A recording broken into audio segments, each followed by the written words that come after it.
네, 여러분들 반갑습니다. 반도체 공부, 마음 공부. 두 번째, 트랜지스터와 실리콘밸리. 트랜지스터 하면 반도체 꽃이죠. 이 트랜지스터 어떻게 발명되었고 또 원리가 무엇인지, 그리고 이 트랜지스터가 실리콘밸리로 와서 진정한 의미의 실리콘밸리를 어떻게 만들었는지 하는 그런 역사를 좀 이야기하고 그렇게 하도록 하겠습니다. 오늘 조금 더 이론적인 게 많아서 좀 지겨울 수도 있습니다만 최선을 다해서 하도록 하겠습니다. 넘어가기 전에 실리콘밸리 보면 많은 사람들이 이 실리콘밸리를 또 동경도 하지만 또 이렇게 싫어한다. 그래서 Why the world hates Silicon Valley 이런 그 기사가 나기도 하고, 또 구글 쳐보면 이렇게 거의 1000만 헤이트 에 대한 검색이 나오고 하는 그런 양면의 칼이 있다는 걸 우리가 알면서 공부를 해보도록 하겠습니다. 두 번째 강의, 역시 그 반도체를 이해하기 위해서 우리 홀이라고 하는 거 이야기하지 않을 수 없어서 조금 그 이야기를 할 거고요. 다음에 이러한 이해들이 트랜지스터 발명을 이해하고 다음에 원리를 이해하는 데 도움이 되기 때문에 진정한 의미의 직접 회로는 모스펫, 초기 트랜지스터 발명할 때와 구조가 다르죠. 그걸 이야기하고, 다음에 보너스로 양자역학 이야기, 특히 이 양자역학의 이론이 어떻게 실리콘 카메라, 지금 우리가 보고 있는 게 전부 다 그 반도체 카메라잖아요. 그런 이야기들을 오늘 하도록 하겠습니다. 자, 이제 우리가 가지고 있는 것은 P형, N형 반도체를 갖고 있어요. 1차 원막 들어볼 수 있죠. 그 두 개를 붙이면, 정션을 붙이면 PN 다이오드가 된다는 거 우리가 1강에서 했잖아요. 2차 원막이라고 이야기할게요. 정션이 하나 있는 다이오드. 사람들이 있어서 거기에 하나 더 붙이면 트랜지스터가 된다는 걸 알았어요. 다이오드가 마치 정션이 두 개가 있는 거죠. 이 트랜지스터가 IT 혁명을 시작한 거예요. 놀라운 것이죠. 그죠? 지금 우리가 쓰고 있는 대부분의 반도체 칩은 이 트랜지스터로 되어 있어요. 이런 구조로 되어 있어요. 물론 하나 더 붙일 수도 있겠지만 이거는 상업적으로 크게 성공한 그런 디바이스는 아니에요. 그래서 2차 원막대에 대해서 트랜지스터가 발견되기 전 사람들이 그 내부의 전자홀이 어떻게 흘러가느냐 그런 고민을 했을 거 아니에요. 가장 연구를 잘하는 곳이 퍼듀 대학, 미국의 중부에 있고 지금도 그 우수한 학생들이 많이 가고 또 이렇게 반도체 공부도 연구도 많이 하는 곳이죠. 석사학위 학생 벤저라는 학생은 P형, N형에서 우리가 전압을 이렇게 걸면 N쪽에 많이 걸면 전류가 흐르지 않는다고 했잖아요. 왜 흐르지 않는가 하는 것을 연구했어요. 브레인은 까꿀로 같은 지도 교수 밑에서 있었어요. 포도 대학에. 여기에 이렇게 순방향 전류를 잘 흘리는 그런 경우에 전류가 왜 잘 흐르냐는 것을 연구를 해서 좋은 논문을 썼어요. 그래서 그 1강에서는 내가 까꿀로 걸면 이쪽을 까꿀로가 전압이에요. 까꿀로 걸면 전류가 안 흘러야 되고 이 전류고, 다음에 포워드 바이어스로 이렇게 걸면 전류가 아주 잘 흘려야 될 거 아니에요. 근데 실제로 측정을 하면 좀 이렇게 잘 흐르긴 하지만 엉성하게 흐르고 좀 이상적인 것보다는 잘 못 흐르고, 또한 전류가 전혀 안 흘러야 되지만 실제로 재보면 이렇게 조금 흘러요. 그런 걸 흔히 이제 원하지 않지만 누설 전류가 흐른다고 하죠. 퍼듀 대학의 연구가 유명했어요. 전자홀이 어떻게 있고 어떻게 전류가 흐른다 이런 거를 이해했는데, 그때 벨 연구소 사람들, 동부에 있잖아요. 벨 연구소. 그 벨 연구소 사람들이 학회나 퍼듀 대학을 방문해서 이 사람들의 연구 결과를 배우기도 하기도 하지만 말을 안 했어요. 지난 슬라이드에서 이야기했듯이 여기에 하나 더 붙이면 트랜지스터가 된다는 것을 알고 있었어요. 벨 연구소 사람들이. 그렇지만 이야기는 안 했어. 그래서 결국은 벨 연구소가 발명을 한 거예요. 연구는 굉장히 PN 다이오드에 대해서는 퍼듀가 했다 하더라도. 그래서 심지어 사람들이 이렇게 말을 해요. 그렇게 열심히 연구한 퍼듀 대학에서 트랜지스터를 왜 발명하지 못했을까? 그런 이야기를 하는 거지. 그런 거예요. 그죠? 그래서 훌륭한 연구를 하지만 너무 거기에 몰입하다 보면 한 차원 더 생각을 하지 못하는 것이고, 또 뭐 인류 전체로 보면 또 다른 데서 그런 걸 발명하는 데 도움을 주는 뭐 그런 것도 되는 거죠. 그죠? 재밌죠? 네. PN 다이오드에 다른 그 N형을 하나 붙여서 트랜지스터가 된다는 걸 보여준 후에 이 세 사람이 노벨상을 받았어요. 바딘, 쇼클리, 그리고 브레튼. 아마 브레튼이 가장 큰 형님이었던 것 같아요. 보기에. 그죠? 쇼클리가 그 이후에 1956년도에 실리콘밸리로 왔어요. 반도체를 들고 왔죠. 그래서 쇼클리 세미컨덕터라고 하는 회사를 차렸어요. 만약에 진정한 의미의 실리콘밸리는 쇼클리가 시작했다고 이야기할 수 있죠. 반도체를 가져왔으니까. 만약에 그렇지 않았다면 아마도 지금 실리콘밸리가 살구나무 이렇게 무성하게 있는 과수원 터가 아니었을까, 그렇게 생각하는 사람들도 있어요. 재밌죠.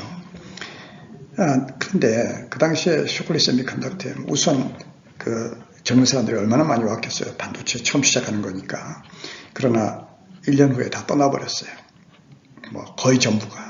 왜 그랬냐면 여러 가지 그 의견들이 있지만, 쇼클리가 자기 종업원들을 너무 드라이브 크레이지하게 너무 심하게 다루고 또 이야기를 들어주지 않고 너무 독단적이고 뭐 그렇게 했겠죠. 그러나 이 종업원들이 떠나서 페어차일드 반도체라고 하는 회사를 만들었어요. 그래서 이것이 실리콘밸리의 시작이라고 할 수 있죠. 그래서 여기서 느끼는 거는, 쇼클리가 물론 두 가지 면이 있잖아요. 쇼클리가 마음이 크지 못해서 이렇게 성공하지 못했다, 그런 것도 있지만, 또 그럼에도 불구하고 실리콘밸리를 처음 시작했다, 그런 측면이 있는 거죠. 쇼클리 세미컨덕터에서 나왔던 젊은 공학자들이 페어차일드라고 하는 회사를 실리콘밸리에서 만들었어요. 1959년도에. 그래서 거기서 처음으로 만든 그 집적회로이고, 여러분들이 여기서 보면서 어디가 트랜지스터고 이런 걸 그려보는 것도 재밌을 것 같아요. 무어 여기 있고요. 그 다음에 밥 노이스라고 하는 집적회로의 가장 큰 기여자가 여기 있네요. 그 외에도 다 성공을 한 사람들이고요. 여기 있던 사람들이 또 분사를 해서 인텔을 만들었고, 그 이후에 PC 출현함으로써 폭발적으로 성장을 했고, 인텔 그 외에 유사한 회사들이.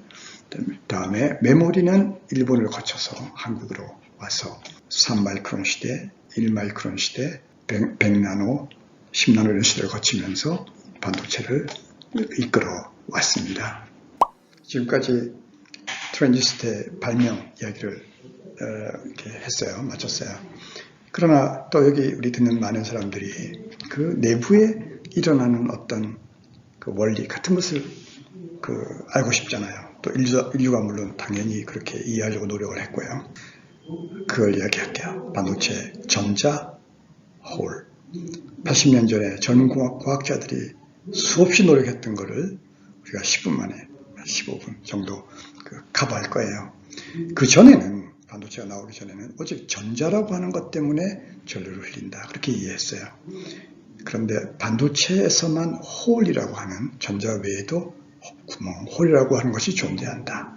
그래서 그 이후에 반도체 엔지니어는 전자뿐만이 아니라 홀을 다루어서 그 전자소자 트랜지스터를 만들고 하는 것에 마법사라고 하는 것을 이야기했어요. 지금부터 한 10분, 15분 만에 10년의 노력을 설명하는 거다, 그렇게 생각할 수가 있어요.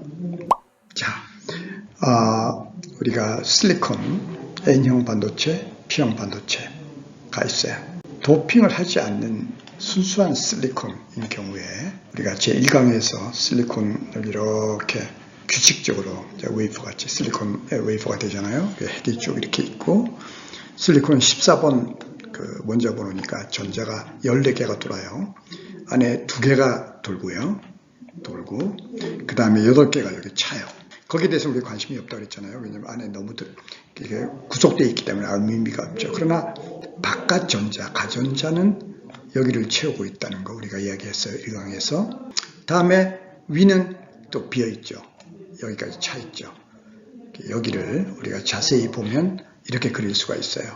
요 끝을 컨덕션 밴드 엣지 제일 아래, 다음에 요 채우고 있는 여기 제일 위를 우리가 밸런스 밴드 엣지라고 하고 그 사이가 에너지 밴드 갭이라고 하는 것도 우리가 이제 알 수 있어요. 그만이죠. 그런데 여기에 어떤 이유 때문에 뭐 열이 있다든지 열 에너지 혹은 빛을 쪼여서 여기 있던 놈이 딱 올라가요. 올라가면 이 위에 비어있는 곳 에너지 밴드에 있는 전자를 우리가 그냥 전자라고 해요. 왜냐하면 여기 전압을 걸면 이쪽에 이 전자가 마이너스니까 그죠? 플러스 쪽으로 움직일 수 있기 때문에 전류를 흘리는 거예요. 그래서 전자라고 이름을 붙여요. 이렇게. 다음에 밑에서 올라가면서 여기 빈자리가 생기잖아요. 이게 홀이에요. 홀은 플러스 입자 같은 것이어서 마이너스 쪽으로 이렇게 가요. 그래서 반도체에는 전자가 있고 홀이 있다. 이렇게 되는 거예요. 아마 좀 이해하기 힘들 수도 있는데 요 마이너스 마치 그 목욕탕 밑에 물에 어떤 거품이 있으면 이게 위로 올라가잖아요. 그 거품과 비슷해요. 실제로는 이 밑에 있는 구속전자들이 빈자리가 있으니까 이쪽으로 채우는 거예요. 그죠? 여기 빈자리가 하나 있으면 여기 있는 전자가 이쪽으로 가는 거죠. 이쪽이 플러스라면. 그래서 실제로는 채우는 거지만 결과적으로 구멍이 오른쪽으로 움직이는 것 같이 보이는 거죠. 그게 홀이에요. 이렇게 이해하는데 굉장히 오랜 시간이 걸렸어요. 그 인류가. 그러나 지금은 이해가 되죠. 자, 이런 순수한 반도체는 큰 의미가 없어요. 그런데 여기에 우리가 도핑을 해요. 그래서 예를 들어서 여기에 전자가 좀 풍부한 실리콘은 4가라고 그래요. 가전자가 4개 밖에 4개 도니까 여기에 5개 있는 놈을 슬쩍 끼워 넣어요. 그러면 여기 있는 요 전자가 가지는 에너지는 여기서 보듯이 이 정도 돼요. 밴드갭 안에 이렇게 존재해요. 그래서 여기에 있던 전자는 이건 아무 역할을 못하지만 열 같은 걸 받으면 이게 위로 올라가서 컨덕션 밴드로 올라가는 거예요. 이렇게 올라가는 거예요. 그러면 전자에 기여하는 거죠. 컨덕션 밴드에 있는 전자가 전자의 전류를 흘리는 데 기여하기 때문에 마찬가지로 여기에 불순물 전자인 가전자가 4개가 아니라 3개를 쓱 끼워 넣어 3개인 그런 불순물을 넣어줘요. 그러면 이게 비어 있겠죠. 그죠? 이 비어 있는 요거는 에너지가 준위가 이 정도 돼요. 이것도 아무 역할을 못하죠. 그러나 이 밑에 있는 구속전자 뭐 이런 것들이죠. 그죠? 이런 구속전자가 요거를 채우게 돼요. 채우면 결과적으로 여기에 홀이 하나 빈자리가 생기는 거죠. 그래서 불순물을 끼워 넣어주면 이렇게 많이 넣어주는 수만큼 전자가 생기고 또 부족한 P형 불순물을 넣어주면 그 숫자만큼 홀이 생겨요. 그래서 전자와 홀을 이렇게 이해할 수 있다. 자, 그러면 이제 다이오드 그리고 트랜지스터의 동작을 좀 더 이해하기 위해서 하나 더 필요해요. 페르미 레벨이라고 하는 레벨이 필요해요. 이게 물리적으로 어떻게 유도되는지 하는 것은 이번 강의에 다루지 않겠습니다. 그렇지만 우리가 P형 반도체 3가 불순물을 넣으면 여기 이제 에너지 갭이 있고 또 컨덕션 밴드, 밸런스 밴드가 이렇게 있잖아요. 한가운데를 우리가 인트리닉 레벨이라고 해요. 한가운데 레벨을. 그런데 페르미 레벨이라고 하는 것은 인트린직 반도체 불순물이 없는 경우에는 페르미 레벨이 한가운데 쭉 위치해요. 페르미 레벨. 아직 우리가 유도하지도 않고 설명 안 했지만 재미있게도 내가 불순물, 억셉터 불순물, 전자가 좀 부족한 거를 넣으면 넣을수록 페르미 레벨이 아래로 이렇게 내려가요. 재밌죠? 또 N형 반도체 도핑을 전자 많은 놈을 ND를 넣어주면 페르미 레벨이 위로 올라가요. 따라서 심지어 아직 우리가 페르미 레벨이 뭔지 유도하는 방법을 이야기하지 않았지만 굉장히 중요한 거예요. 그런데 도핑을 하면 위로 올라가기도 하고 N타입 밑으로 내려가기도 해요. 그 페르미 레벨은 그냥 지금은 전자와 홀이 움직이려는 어떤 경량성을 나타내는 그런 에너지 뭘 나타낸다 이 정도로 생각해도 되고 엄밀하게 이야기하면 페르미 레벨은 전자가 찰 확률이 2분의 1쯤 되는 거예요. 그런데 지금은 그냥 넘어가도록 해요. 나중에 우리 다음 강의쯤에서 보너스로 제가 간단하게 그 의미를 조금 더 자세하게 이야기하도록 하겠습니다. 네, 그러면 이제 그 PN 다이오드에서 벤저 앤 브레이가 포워드 바이어스, 리버스 바이어스 전류가 잘 흘리고 흘리지 않는 경우에 왜 그런 일이 벌어지는가 하는 걸 내부적으로 이해하기 위한 그림이에요. 몇 년 동안 열심히 한 거를 우리가 3분, 2분 만에 이야기해야 되지만, 그러나 우리가 집중하면 상당히 그 사람들의 이해를 이해할 수가 있어요. 그 사람들의 노력했던 이해를. 자, P형 반도체가 여기 있어요. 페르미 레벨이 밑에 있어요. 홀이 빠글빠글 많다는 뜻이죠. N형이 여기 있어요. 페르미 레벨이 위에 있어요. 도핑을 했으니까. 여기는 위에 전자가 많이 있고 홀은 조금밖에 없어요. 여기는 전자가 조금 있죠. 두 개를 붙여요. 드디어 이제 붙인 거지. 막대 같은 거 PN 장션을 붙이면 여기는 전자가 많이 있으니까 이쪽으로 가려고 그러죠. 확산 같은 거죠. 많이 있는 쪽에서 작은 쪽으로 가려고 그러죠. 홀도 이쪽이 많으니까 이쪽으로 가려고 그러죠. 붙였으니까. 그런데 전자는 마이너스고 홀은 플러스잖아요. 비어있는 플러스죠. 그래서 처음에는 우르르 가면 이쪽이 플러스가 되잖아요. 그러니까 가다가 끌려오는 거예요. 플러스가 된다는 말은 여기 전자가 전체는 중성인데 그죠? 여기 전자가 가서 없으니까 스스로 플러스가 되고 홀도 마찬가지로 가면은 홀이 플러스가 없어지는 거잖아요. P형에서 보면 마이너스가 돼요. 따라서 에너지 밴드가 이런 식으로 굽어져요. 이 장션 부분에서 그런 일이 벌어져요. 그런 걸 공간 전하치기라고 하는데 스페이스 차지죠. 거기서 플러스 마이너스가 생겨서 더 이상 확산돼서 가지 못하도록 한다. 그거를 아까 이야기한 페르미 레벨의 입장으로 보면 편편해져서 더 이상 페르미 레벨의 차이가 없도록까지 간다. 이렇게 이해하는 거예요. 평형 상태라고 해요. 짧은 시간에 이야기한 거죠. 리버스 바이어스를 내가 리버스 바이어스를 건다는 뜻은 N형의 플러스를 걸어준다는 뜻이잖아요. 이렇게 그죠? 그러면 여기 전자 에너지가 낮아지죠. 전자는 네거티브이기 때문에 플러스 쪽을 걸면 낮아지고 여기에 비해서 더 낮아지죠. 낮아진 데서 더 낮아지죠. 따라서 전자는 더 못 가는 거예요. 홀은 더 못 가는 거예요. 홀 입장에서 보면 이쪽 에너지가 높죠. 그죠? 홀은 여기 있던 홀이 이쪽으로 못 가는 거예요.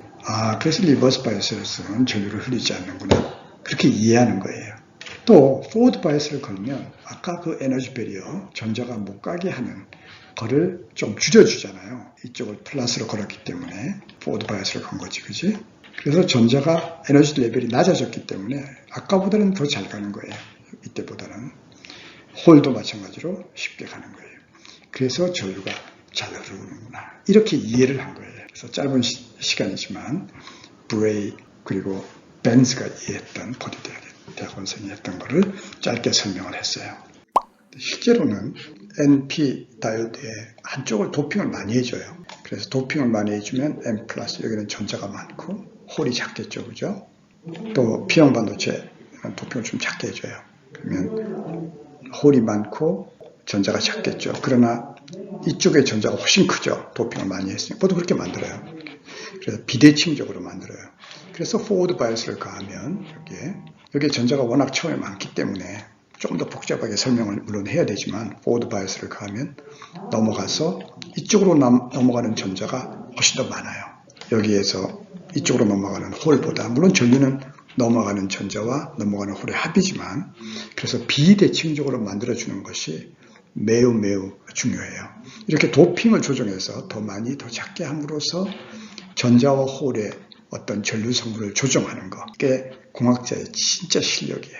재밌죠? 자, 이제 NPN 트랜지스터의 동작 원리에 대해서 조금 더 자세히 얘기해요. 이 슬라이드에서는 쇼클리, 아마 스탠포드 대학이나 버클리 정도 대학에서 지금 강의하는 걸 찍은 사진이겠죠. 쇼클리가 직접 강의한다고 생각하고 들어보는 것도 재미있을 것 같아요. 아마 쇼클리가 더 잘했을까? 제가 더 설명을 잘할지 잘 모르겠어요. 오케이. 여기에 포워드 바이어스를 가해요. 이걸 이미터라고 그래요. 신호는 베이스에서 가해요. 조금 이따가 물론 설명하겠지만 베이스라고 그래요. 다음에 여기에 전자를 받기 때문에 컬렉터라고 이름을 붙여요. 이미터, 베이스, 회로에서는 이렇게 표시를 하죠. 컬렉터예요. 여기에 포워드 바이어스를 걸어요. 이미터죠. 포워드 바이어스를 걸어요. 다음에 컬렉터에 물론 이쪽을 기준으로 했을 때 더 높은 전압, 요 전압보다 더 높기 때문에 포워드 바이어스 걸리, 여기에 리버스 바이어스가 걸리겠죠, 그죠? 플러스 마이너스 리버스가 걸리고 여기는 포워드 바이어스가 걸리는 거죠, 그죠? 오케이.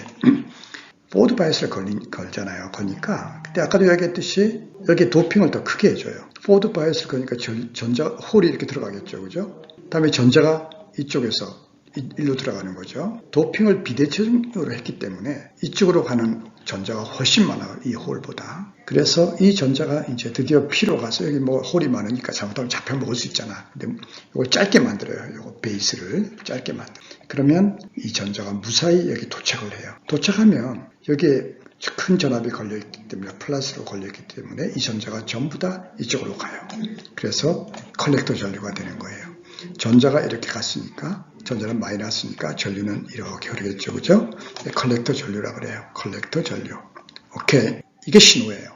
그래서 디자인을 할 때 홀이 여기 도핑을 좀 크게 해서 홀이 하나쯤 들어가고 전자가 일로 들어가는 것이 한 100 정도로 되게 그렇게 도핑을 조정해줘요. 공학자들은 이런 거 도사니까. 자, 이제 여기에 내가 마이크를 하나 연결을 해서 소리를 지르면 여기 전압이 조금 더 순방향으로 걸릴 거 아니에요? 그러면 여기 홀이 원래 한 개에서 2개 들어가겠죠. 그죠? 입력 신호가 2개가 되겠지. 그러면 전자가 200개가 돼요. 내가 여기에 스피커를 하나 달아둬요. 그러면 나는 조금 소리를 질렀지만 여기에 전자 200개에 의해서 큰 소리가 나겠죠. 증폭이 되는 거예요. amplify. 이렇게 설명을 할 수 있는 거죠. 쇼클리가 지금 칠판에 이렇게 그리고 있는 것이 에너지 밴드예요. 그래서 여기에 N, 여기가 P, 여기가 N이에요. 오케이. 그래서 포워드 바이어스를 거니까 전자가 넘어가는 걸 설명해주고 여기 홀이 이쪽으로 가는 걸 지금 설명하고 있는 거예요. 쇼클리가. 베이스를 지난 전자가 홀에 잡히지 않으면 이게 충분히 짧으면 이게 이쪽으로 간다. 그런 걸 지금 설명하고 있는 거예요. 재밌죠? 그래서 이 화면은 쇼클리가 강의를 했다고 생각해요. 진정한 의미의 직접 회로는 원래 발명되었던 이 트랜지스터, 바이폴라 트랜지스터라고 하죠. 이런 구조가 아니고 사실은 뭐 똑같은 NPN 정션을 가지고 있지만 그 위에 옥사이드를 기르고 인슐레이터죠. 부도체죠. 다음에 여기에 게이트, 메탈을 이렇게 해서 신호를 여기에 가하는 그러한 구조에 의해서 직접 회로가 다 발전을 했어요. 그래서 그런데 재밌게도 이 트랜지스터를 세상에서 처음으로 구현한 분이 한국 분이에요. 벨연구소 당시에 강대원 박사라고 하는 분이고 그분의 특허가 여기 있습니다. 지금 보이는 이 구조가 바로 지금 이 구조이죠. 그래서 이 원리에 대해서는 다음 우리 시간에 설명드리기로 하고 한 가지 우리 한국이 아주 반도체 집적 회로를 잘하는 이유도 아마 이러한 어떤 선구자 한국 그 분들의 어떤 블러드, 피가 있지 않나 그런 생각도 할 수 있죠. 네, 끝내기 전에 양자역학 중요한 현상 2가지 특히 반도체에서 가장 중요한 거 2가지 간단하게 이야기하고 끝내도록 하겠습니다. 첫 번째 광전 효과 반도체 우리 밴드갭이 있습니다. 아인슈타인은 여기에 빛을 줬어요. 그리고 여기에 컨덕션 밴드로 올라오는 빛을 받았으니까 올라갈 거 아니에요. 그 올라오는 전자를 셌어요. 전류를 셀 수 있지. 그리고 여기에 파장을 쭉 바꿔가면서 측정을 했어요. 그런데 예를 들면 이런 쪽, 그러니까 파장이 훨씬 긴 거, 주파수는 작은 그런 IR 쪽은 아무리 센 빛을 넣어도 전자가 안 생기는 거예요. 반면에 이쪽 UV라든지 이쪽 그 파장의 빛은 주파수가 굉장히 큰 거, 빠른 거죠. 빨리 움직이는 거죠. 그런 빛은 세지 않아도 전자가 금방금방 생기는 거. 그래서 아인슈타인은 어떻게 생각했냐면 빛이 파장이지만 알갱이다. 그런데 그 알갱이의 에너지가 여기에 필요한다. 파장이 짧을수록 그 주파수가 높을수록 에너지가 큰 알갱이구나. 요 앞에 어떤 상수예요. 플랑크 상수라고 그러죠. 어떤 상수. 그걸 알게 됐어요. 그래서 이러한 현상, 물론 이제 아인슈타인은 반도체를 이용해서 한 것은 아니지만 그런 원리란 뜻이죠. 그래서 아주 중요한 그 실험이고 나중에 우리의 카메라라든지 솔라셀 이런 데 응용이 되고 레이저에 응용이 되는 원리고 또 하나는 터널링 효과예요. 그거는 내가 실리콘의 옆에 부도체, 글라스, SiO2 같은 걸 이렇게 얇게 기르면 SiO2는 컨덕션 밴드가 아주 위에 있어요. 그래서 여기 있던 컨덕션 배에 있는 실리콘 전자가 나갈 수가 없죠. 에너지 차이가 크기 때문에 넘어가야 되잖아요. 그런데 이 산화막이 매우 얇으면 이걸 뚫고 나갈 수 있는 거예요. 이것은 고전력학의 물리에서는 도저히 설명할 수가 없어요. 오직 전자라고 하는 알갱이도 어떤 파장의 어떤 성질을 띠는구나로 생각하지 않으면 이걸 설명할 수 없어요. 그런 터널링 효과가 워낙 반도체에서는 중요해서 지금 우리 플래시 메모리 같은 데서 사용되는 것이에요. 그래서 그런 걸 간단하게 이야기하고, 네, 오늘 짧은 시간 동안 많은 걸 이야기했죠. PN 정신의 바이폴라 트랜지스터 전자홀이 어떻게 흐르는가, 그리고 새로운 단어 많이 이야기했어요. 에너지 밴드 갭이라든지 컨덕션 밴드, 밸런스 밴드. 그러나 이런 단어들을 좀 배워두는 게 마치 언어를 우리가 공부해야 다른 나라를 이해할 수 있는 것 비슷해요. 쇼클리 이야기했어요. 그러나 진정한 직접 회로는 모스펫이라고 하는 것 때문에 시작됐다, 그런 이야기를 했습니다. 쇼클리가 노벨상을 수상했지만 사업적으로 어려움이 많았다. 그런 걸 우리가 공부하면서 마음의 크기가 중요하다, 이런 걸 우리가 배웠어요. 오늘 많은 걸 이야기해서 도움이 되기를 바라고, 또 여러분 읽으면서 여러분들의 큰 도움이 되기를 바랍니다. 다음 강의 3은 메모리, 시스템 반도체, 그리고 광전 소자에 대해서 다루도록 하겠습니다. 감사합니다. 다음 주에 뵐게요.